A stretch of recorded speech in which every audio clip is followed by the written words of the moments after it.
This is the Pitiful downfall of Pixar. PIXAR, the beating heart of animation. 18 Oscars. 4 Toy Stories, 3 car stories, 2 fish stories, and the other stories we all know and love. Being born in 2002 means I got to be at both pivotal moments of Pixar's legacy right beside them. The 2008 financial crisis that put Kihei Kwan where he is, and the COVID pandemic in 2020. And in the middle of both of them, I had Pixar.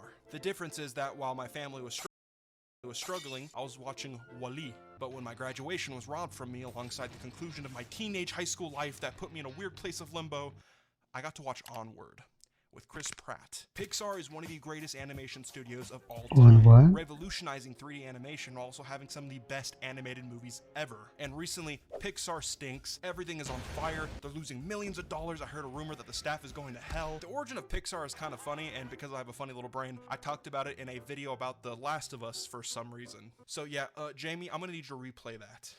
So Pixar was a part of Lucasfilm, which revolutionized the world of animation. But when his wife divorced him, he lost everything. So he sold Pixar to Steve Jobs, who made Toy Story, then sold it to Disney. Yeah, this one creepy guy, right? And then he died. I wasn't lying, it was short but to the point, so yeah, that's the origin of Pixar. To talk about Pixar in a digestible way, we're gonna spread this topic into 3 eras. First, there's the innovation era, then the big money baller era, get that bag, and wake the hell up, what are you doing now? The innovation era of Pixar is why this video is being made to begin with. Without this era, the company wouldn't have any legacy, and would just be a stupid little lamp that jumps up and down with a funny little short where the birds are mean. The innovation era of Pixar has never been accomplished by any other studio. This era is so revolutionary, but what's more impressive was how consistent they were. They were pumping out these little gremlins constantly. And at first you would think it's like a quantity over quality thing. But no, they were all really good. Toy Story changed the world of animation. It had a drunk Buzz Lightyear. Bug's Life, animation about colonialism and standing up to your oppressors. But there's a fat little worm that wants to fly. Toy Story 2 predicted annoying man-child YouTubers. Monsters Inc., best Pixar intro of all time. That was a big-ass meme for a couple of months. What the? Finding Nemo, not only females have daddy issues, folks. Try not to cry at the ending challenge. The Incredibles, the only Pixar movie where a guy tries to end it all. I understand now. Cars, yes, I have 100K on YouTube. Yeah, Cars, I haven't seen that one. Please, no photos, and yes, I love my small little town with my small little town friends, and I also have a wise Doc Hudson. Ratatouille, a rat cooks. WALL-E, a robot loves. Up, old people can be mean, and yes, we should all have an Asian best friend. Toy Story 3, the Holocaust. I'm not even trying to be edgy, people think this, and I kind of see it. To all the 2000s kids watching this video, we grew up with quality animated films that contain deep themes, imagery, and imagination year after year at extreme pace, and they kept striking gold every time. But the amazing thing about Pixar is that it wasn't just us getting these feelings. Us nasty, sticky little children got to experience a dad lose his entire fucking family in a world full of monsters and a financial crisis because of an energy crisis, and it has the business struggling to survive while the price of energy sky. Oh my god, at least you have Harryhausen's.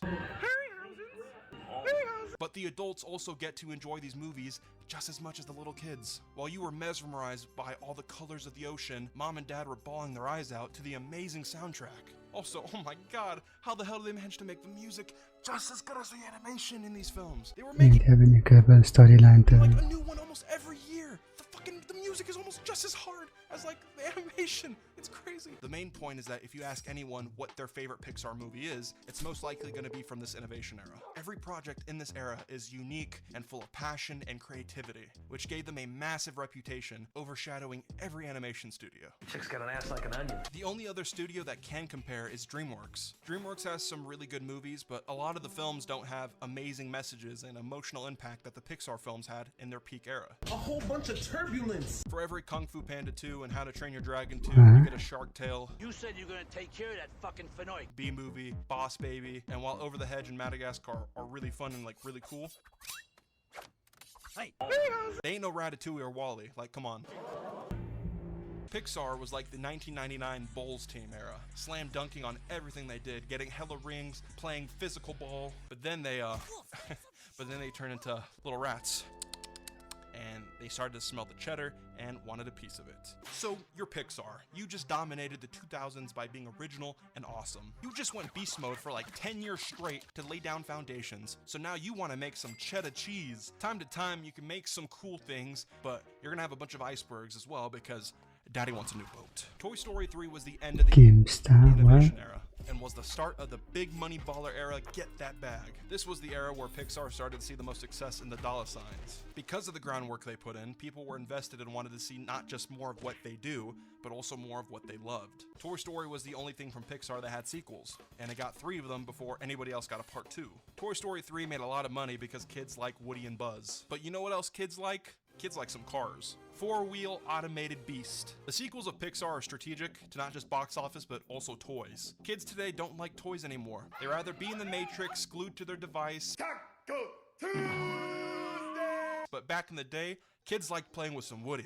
And me, I was making cars race. All the awesome kids like me were using their imaginations, and it was awesome because I ended up really awesome and handsome. What do you think, editing skipper? You really are handsome, oh my god. Stop it. No, you're just as handsome. I know, I am handsome. I'm so blessed. A kid rather make Buzz Lightyear fly and have Mike Wazowski kick Mater in the fucking face than play with a rat and an old man. These movies are still beautiful. I love WALL-E, but kids are kids, man, and Pixar is in the money baller era, so you gotta do what you gotta do. Cars 2 makes more money than Cars 1. Brave, I think they owed a favor to Disney, and while they were making Frozen, Pixar took the slack of making a boring princess movie that How to Train Your Dragon did better, and in the future they ended up making fun of this, so. What did she just say? She's from the other studio. Pick up one of me fucking shit! Monsters University makes more money than the first, but still has a baller-ass soundtrack. It also has cool messaging, the animation was a massive step up, and it still looks really good today because it was more of art style over realism. The message terrified me about my place in the world. Inside Out made a lot of money and was an original piece of Pixar that's now beloved by a lot of people, but nobody slid for Bing Bong, and he's not just dead, but forgotten by everyone. That sucks. Good Dinosaur. This movie is a tech demo. Pixar was getting ready for Incredibles 2, Finding Nemo 2, Cars 3, and Toy Story 4, so they wanted to step up their game in animation. Good Dinosaur is boring and doesn't have any elements of the innovation era and only stands out because of how pretty it looks and how realistic the water is. You could smell it a mile away. It released the same year as Inside Out and didn't have any intention of making money. It was the first Pixar bomb, but it did its job to show what Pixar has in store. And Inside Out carried the weight for Pixar anyway. It was destined to die, but it doesn't excuse anything. Tech demo or not, you should make an effort for this film to have a legacy. After this, you have a rapid fire. You got the Monsters Inc. nostalgia bag. You got the Cars nostalgia bag. Everyone loves Finding Nemo, so this is going to bang. Finding Dory made $1 billion.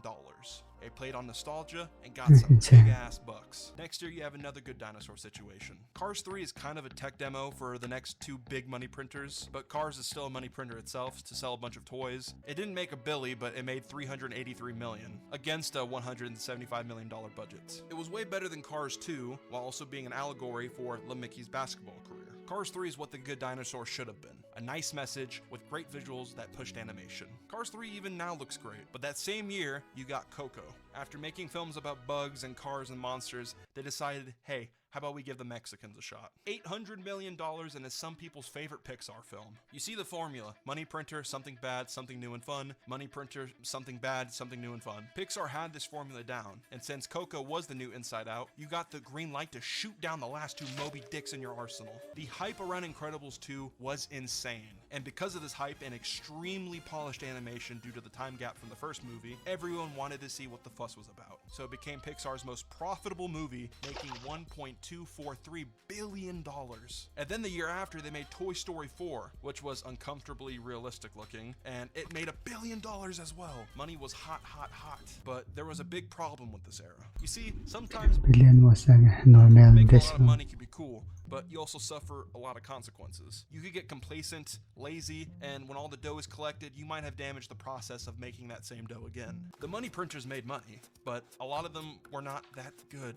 Finding Dory was not as enjoyed as Finding Nemo, and was also not as good as Finding Nemo, making Dory the main character, and it didn't really stick with people. There was no tears, and the daddy issues were not as impactful. Monsters University was controversial. I loved that film, but some people didn't like it as much as the first one. I don't know, 50-50, I have favoritism. MU rules! Cars 2 was hated.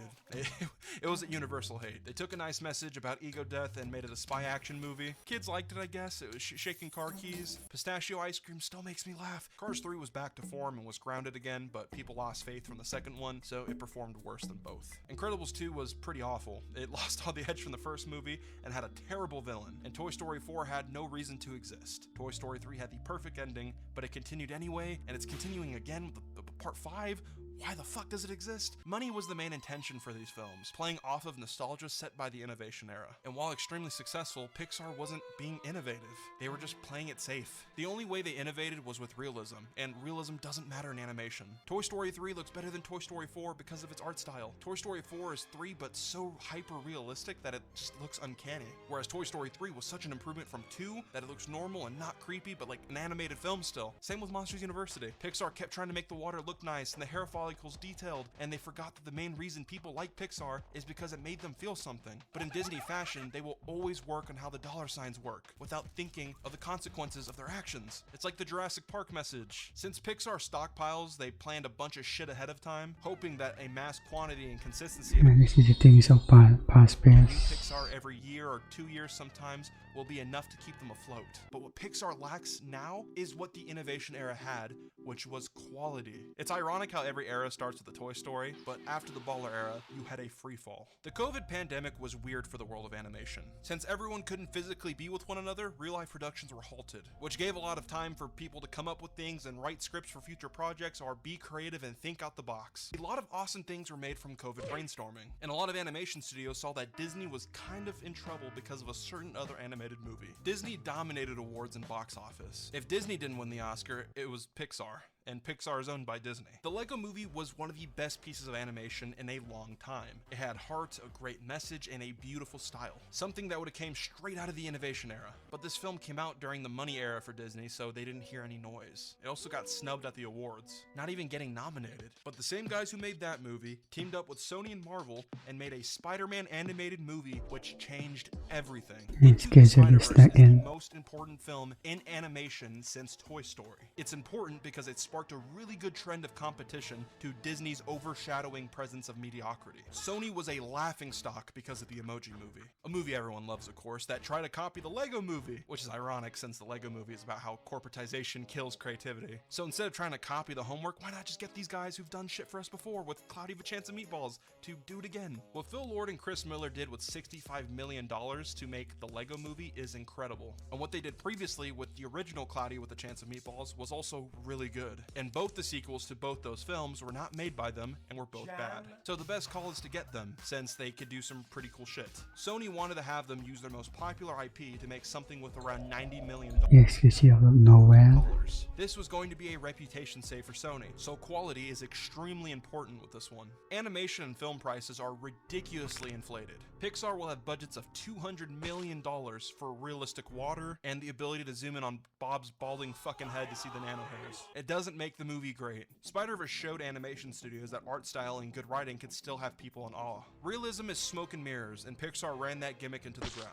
Spider-Verse's art style, message, and presentation spread like wildfire. It was a breath of fresh air that hasn't been present in animation for a minute. Not just narratively, but also stylistically. Putting 2D animation over 3D animation while lowering the frame rate to look like a real comic book. And then the next year you have Klaus, which was also a great movie with a beautiful art style. And then Sony won the Oscar for Into the Spider-Verse, conquering Disney's reign of terror and mediocrity that was dominating the Academy, that constantly snubbed stylistic art pieces for a year.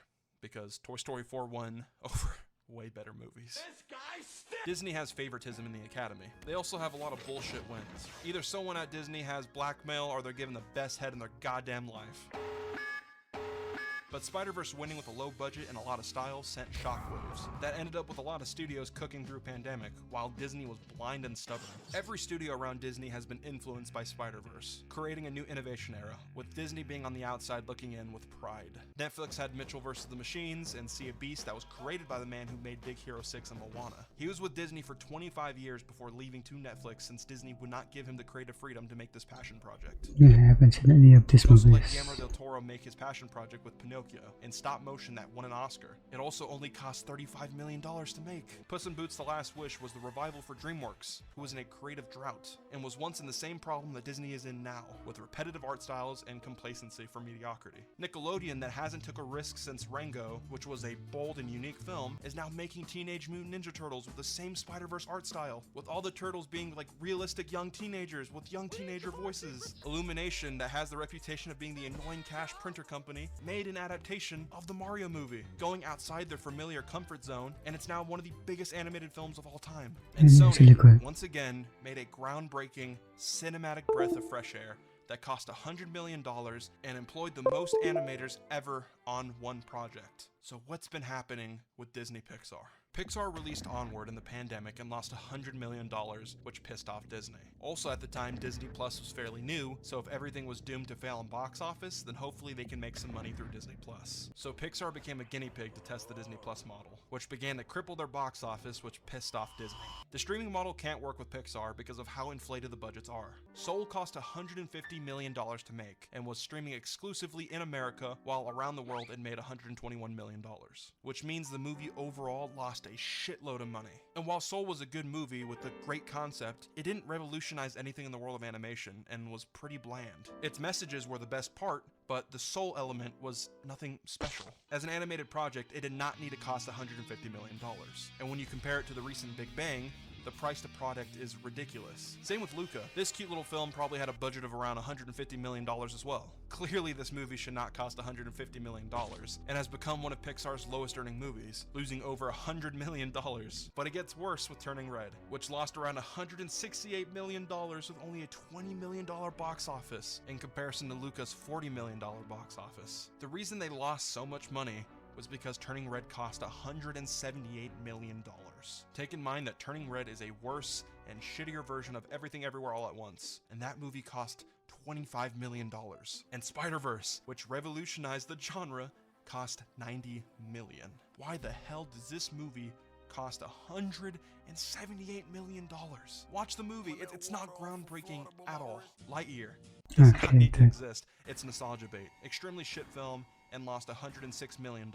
A reason for the big loss was due to it being banned in the Middle East and Asia, due to a gay relationship being in the film, so that lost them a lot of money, but regardless, the film cost $373 million to make. And as of writing this video, in the month of June, you could watch Spider-Man Across the Spider-Verse, which once again has innovative It's a new animation one, on $100 million, while giving jobs to over 1,000 animators. Or you could watch Elemental, that cost $200 million to make, and is doing the same Pixar trope of basic messages with no innovative presentation. Elemental is going to lose millions of dollars, because Pixar is so incredibly predictable and uninspired. But let me talk my mindset for a minute, because I feel really torn about all this. I have a love-hate relationship with Pixar failing because animation is such an overlooked and underappreciated medium. And while Pixar is making boring bullshit with inflated budgets, films like Puss in Boots: The Last Wish, Spider-Verse, and Pinocchio are all making profit while being appreciated as a breath of fresh air. And it's so deserved. And other aspects of animation are pretty much unnoticed, yet still put so much passion and heart into what they do. I made a whole video about online animators and how stuff like Don't Hug Me, I'm Scared and Smiling Friends were made with tape and spit. So if Pixar was to strike gold every single time, it would be a spit in the face to people who do care about the shit they make. But Pixar is my childhood. The innovation era is not watered down by modern Pixar. I could throw on any of these movies right now and remember why I am the person I am today. Without Pixar, I would not love film or animation. And while Pixar is at fault for their problems, Disney has taken advantage of them, letting them take the bullet in box office, while they selfishly try to hold their boring bullshit above water as Pixar drowns. And while I'm disappointed in Pixar and their modern catalog, I know how companies work. There are creative people who are silenced and forced to play it safe that really do love animation in silence. But these are real people that need to provide for their families. Behind every shitty, overinflated Pixar film are people behind the scenes that are working relentlessly to hit quotas and put food on the table. But because of Lightyear's failure in box office, a massive layoff happened. And in this layoff was the producer that saved Toy Story 2, Galen Sussman. A Pixar staff member ran a command that deleted 90% of the film, but due to her being pregnant, she was at home on maternity leave and had a copy. To be fair, that version ended up not getting used, but she still saved it if it was to be used. She's been a part of Pixar since the first Toy Story. People are losing their jobs and careers, but at the same time, Pixar is in a terrible place and needs new It's vision. actually true. Losing jobs sucks no matter what, and while innocent people are getting the shit end of Oh, the stick, 90% other of people are film. losing their jobs justifiably, and we're getting paid way too much as it is. And the sad part about this video is that there's no solution. Disney is in a bad place overall. They buy out all creative properties and try to turn them into factories. And by doing this, you get automated look-alike products. And whenever something out the box does well, you then develop the whole factory around that thing, and the cycle never stops. A Toy Story 5 is in development, and Inside Out 2 is being Just buy made. them. Since Pixar needs money desperately, they are not going to try and be creative like they used to, but instead make Monsters Inc. 3, Cars 4, WALL-E 2, Ratatouille 2, and recreate the money era, rather than recreate the innovation era, because in usual fashion, the mouse is way more fascinated by the cheese of his products than how they were even made in the first place.